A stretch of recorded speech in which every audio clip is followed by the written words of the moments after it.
Growing up, I have always taken food like this for granted myself.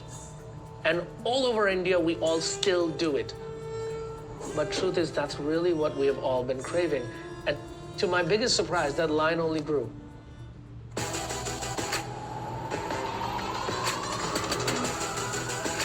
It's called Masalawala Sons. That's right. Why? It's because how it's a story of a father and son working together. But more importantly, it's a snapshot of the time that we're really talking about from India when I grew up, which is the 80s. And Sons was a moment when a lot of little small neighborhood shops used to call themselves that. If you come here and you have a bhapa ilish, ilish is hilsa, it's a type of herring that is steamed with mustard and poppy seeds. It's the most glorious dish that you're ever gonna have in your life. You come to my home on a special occasion, that's what we're eating. And you serve that here at Masalawala? Exactly the same dish. I heard that people are trying all these inventive ways of getting reservations, like creating multiple profiles to be able to get in at midnight when the reservations drop. We've seen it all. It's my anniversary. It's my mom who's coming in from out of town tonight. This is my only night. I have to go there. How do you feel about that frenzy? It's really, really humbling. The expression that you're seeing through food right now, it took many years to build up to that. So when I first started, it was actually the restaurant called the Masalawala. In 2011, it was my father and I. And the reason I was doing that was because my dad was retiring and I thought it would be fun for him to not be feeling old. My dad's always been the breadwinner, but now he was about to retire and I could tell, looking at him, that he had absolutely no idea what he was going to do next. And as a son, I felt, what can I do? I said, I think we should open up a little restaurant. He said, it's the stupidest idea I've ever heard. No one in our family has ever run restaurants. I'm like, but Dad, you love to cook, you love to feed people. He's like, so does everybody else, all Indians. And I could tell he actually wanted to do it. He actually was just scared. And lo and behold, we opened up. It was just us trying to put some family recipes out there and seeing how it lands. And it didn't land very well. No one ordered the family recipes. Everybody wanted the chicken tikka masala. So we took a safer route. But somewhere deep down inside, I felt a little bit defeated because I felt that the food that we actually wanted to serve, we couldn't. I think too many of us, first-generation immigrants, have a real problem. We don't have a rich uncle somewhere who writes a check. We don't have a fallback strategy. Yeah, it's a survival mechanism. Of course, and therefore, that survival forces you to make decisions in a different way. That was in 2011. Yes. And then 2017 is Yes. when you opened the first batch of the next set of restaurants. I didn't know if it would be a batch. It was just one restaurant.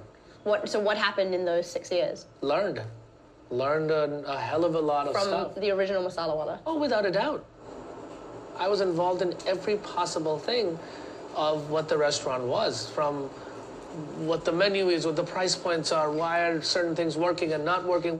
And it sounds like for a long time, people weren't ready to receive the kind of specific regionality and imagination of Indian food that you were wanting to create. There are inherent problems of a perception that exists with our cuisine that I think we needed to shake and break through. And sometimes we don't even know what our own truth is because you're too afraid to explore a lot of those things. So 2017, I finally felt, wow, I think I have a real ammunition. I think in many ways, the essence of a restaurant has always been to please others. And for once, this no-name, God-forsaken group arrives where the chef just says, I'm not here to please anybody. I'm just gonna do what I believe is what I really wanna cook, what I enjoy eating. And it scared the bejesus out of me. So maybe somewhere, we've all been craving it. We've all been waiting for it. It just hasn't happened. So when somebody took the plunge, that's when the floodgates opened. The winner is Chintan Pandya.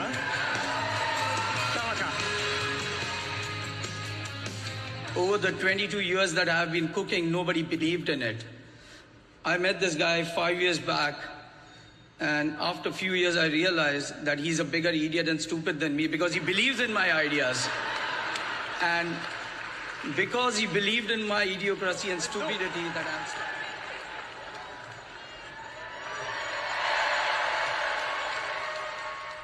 Can you speak a little bit to the idea of the word curry being an invention that Indians didn't make? People don't know that still, that curry is not a word that we have in our language, but the idea that it made everything about our country exportable and labelable and categorizable, and that is what has become the common and associated food with India.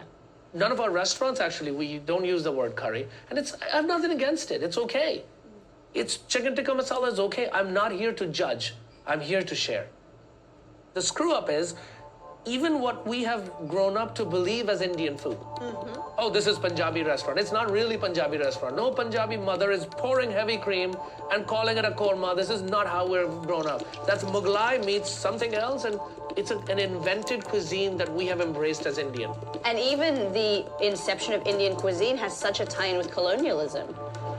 I think when we talk about our cuisine, we are going back and looking past what all those moments of colonializations, insecurities, moments where we felt so small. I think the conversation Unapologetic Foods is having is not just about food at all. I think it's about our purpose and our identity. That's what we're really fighting for. Take me to your childhood, your hometown of Calcutta. And are the dishes that are served in your restaurants directly what you had growing up? I grew up in a quintessential middle-class background. A lot of middle-class homes in India are not absolutely pristine because of the climate, because of just how life is. I ate what my parents cooked, what my uncles and aunts were cooking.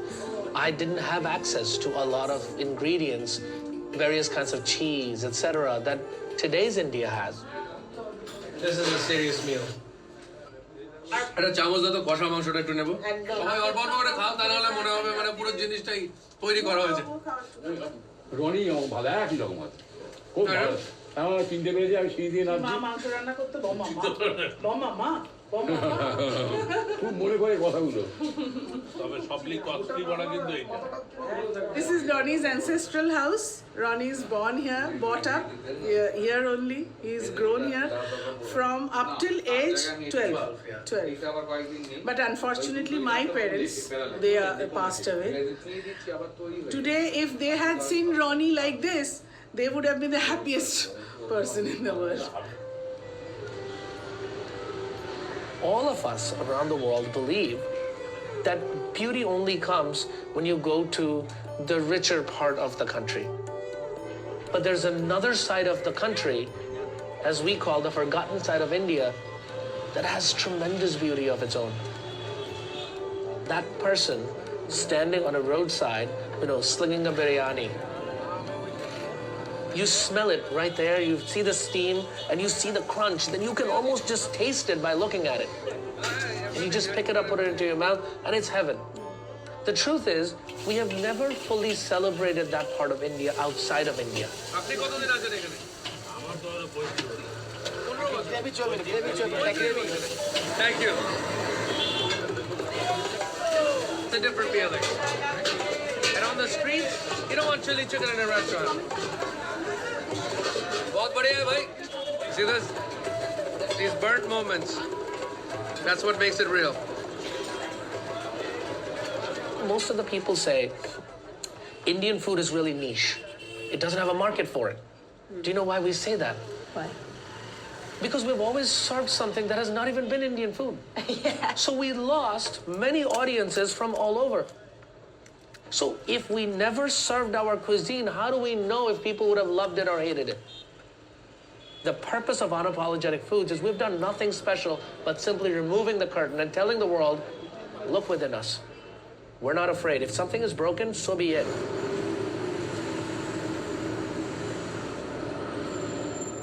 If you notice, to me, I looked at this wall and I always imagined all the kids who are playing outside and, people, street artists, what they end up doing. So that's why the wall seems a little bit aged and you'll see certain portions red over here, little holes, things like that. It signifies the part of India that we wish to portray. And also that is what you see when you go to India. You see these rich colors and whole walls of colors. Yes. And it's so different to what has become Western minimalistic aesthetic that is For deemed sure. to be sophisticated. If you look at even the lettering, look at the smudges here, look at the handwritten imperfection. I think it's not a quest to be perfect, but in many ways, imperfection also is a moment of our homes. Because you've lived. Right? Yes. That's what it represents. Yes. The imperfection represents being alive. I think about this with my family in Bombay. Everything that they do, you were never eating by yourself. You never ever eat by yourself. It's always with a family member or a partner, or it's such a natural way when you make something, you make enough for multiple people. Even if you don't all eat, somebody comes home 3 hours later and warms it up and eats it, you know? And that's also important. There's nothing we look down upon in my family. Then, you know, if you go to someone's house Yeah. and there's food that's just enough, my family cringes. Totally. Oh, man. You made 4 portions for 4 people? Really? Wow, not 12? Because they were gonna eat one, you really want to shove another one down their throat. Exactly. And the third one you're gonna pack for them To take home. Yes. We celebrated food, and we celebrate it in so many ways. If you look at how we show caring, love, and affection, it's through food. Do you notice that change living here in the US? There is an overemphasis on what you say versus how you live, which is quite different, I think, to the way that many Eastern cultures grow up. Let's look at 2 scenarios. I gave Christmas cards to my father for the next 20 years, or I found him a sense of livelihood. Exactly. I mean, you literally created a restaurant empire so that your dad felt fulfilled, right? Like, that is a very generous act of love. I always think about it. You know, there's so many different families, individuals who have left their mark. And somewhere, immigrants like us disappeared. But no one would have ever known that they've been there. You can call that legacy, but you can also call that changing the very fabric of a city that we're living in. I always say this, that in the effort of helping my father find his dream, I ended up finding my own.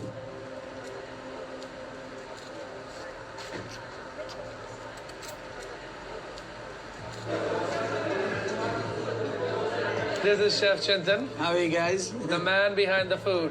How long have you known each other for? No, see, 5 years and 8-9 months, I think. We talk about this, that what is the meaning of ethnic food? We basically took all the rest of the world, piled them together, and we said this is ethnic. So inherently, you made it to be inferior. I've always had an issue with how you can charge $32 for a French chicken breast, but if you charge more than $17 for a curry, people are up in arms. And what that says about the value of each culture. Have you been intentional about trying to change that, or did that come later? I think to answer your question, it's not intentional. And just to give you a perspective, like, you know, the dish paneer, we have an open challenge. And not out of arrogance, it's about that respect for our culture, that if you can get a better quality paneer than what you'll eat at Dhamaka, get that paneer, get your receipt from tonight, and we'll pay you cash. We're not joking. No, we are not joking. And I don't convince people to eat something. I'm like, if you believe in our product, if you like it, just come. Well, this is my father. This is the real Mr. Masalawala. Hi, Uncle. How are you? I'm good. How are you? How did you feel, Uncle, knowing you were going to retire and that Roni was going to open a restaurant? Did you want to open a restaurant? First of all, I said no because I worked very hard. Finally, he convinced me. I said, okay, I'll go there. And when I started, I was so excited. A lot of people are coming. I love them. They love Masalawala. I'm so happy. I'm really grateful to my son. After that, after opening. After, not before. Not before. What is this that we have here? That's the papri chaat. So crispy thin wafers, 3 kinds of chutneys. So there's yogurt, tamarind, and mint. And then you top that with some pomegranate, and off you go. It's a classic street snack. So here you're going to find a lot of the dishes from Bihar, Meghalaya, Odisha, places like that, that even as Indians, even myself, I have so much to still learn about. And then here you have, this is our paneer tikka. Now I would caution you, and I would tell you that this paneer might just be the best paneer you've had in America. Wow. And I don't say this about all the dishes, not at all. This paneer, this is a special milk that Chintan sources, and it's a house-made paneer. When we opened Dhamaka, we actually, for a few weeks, stopped serving paneer because the store-bought version, the ones you get in wholesale, were so bad that we felt that it didn't really reflect what we were about to share. So he says, screw it, we're just not going to do paneer until we really figure out what our real version of paneer should be, and that's what you have here. I'm gonna try. I almost can feel what you're saying because paneer here tastes like tofu. You know, it's like It's kind rubbery, of like, chewy because of all the chemicals, and it's not really the paneer that we've grown up with. It's a little bite of a cloud, I told you. Very soft, right? Yeah. So this is the biryani, and there's a beautiful way we open it. Would you like us to do that now? Most of the biryani that we have in this country is not really biryani, it's pulao. yes. Because we're actually stir-frying the rice. You're taking lamb curry and rice, and you're just kind of stir-frying. And you're garnishing it so it looks like it, but this is the real way. Biryani sealed. The original dum biryani. the way You just smell it. You're smelling I this can coming. smell it, Yeah. yes. So you didn't retire Masalawala in the end? No. Still I'm working. I'm very strong and energetic. Only for my son. How do you feel about being the literal face of these restaurants? And do people recognize you when they see you? Are they like, I've seen you before. You're the Masalawala on the wall. Yes. All the customers, when they saw me in the restaurant, they know my face. They say, Masalawala is on the wall. But I'm too old. When I pass away, everybody will see, this is Masalawala. It's your legacy. Yes. You have a beautiful relationship. Yeah. Love each other a lot. Exactly. We express it through this. Yeah. Actually, you have a good understanding. I have no other way. I cannot proceed without him. He cannot do anything without asking me, Dad, I'm doing this. Well, okay, go ahead. You know better than me. Perfect. Symbiosis. Yeah. Well, thank you for having us. Thank you. Masalawala. Thank you. Roni. Thank you. Thank you so much. Beautiful.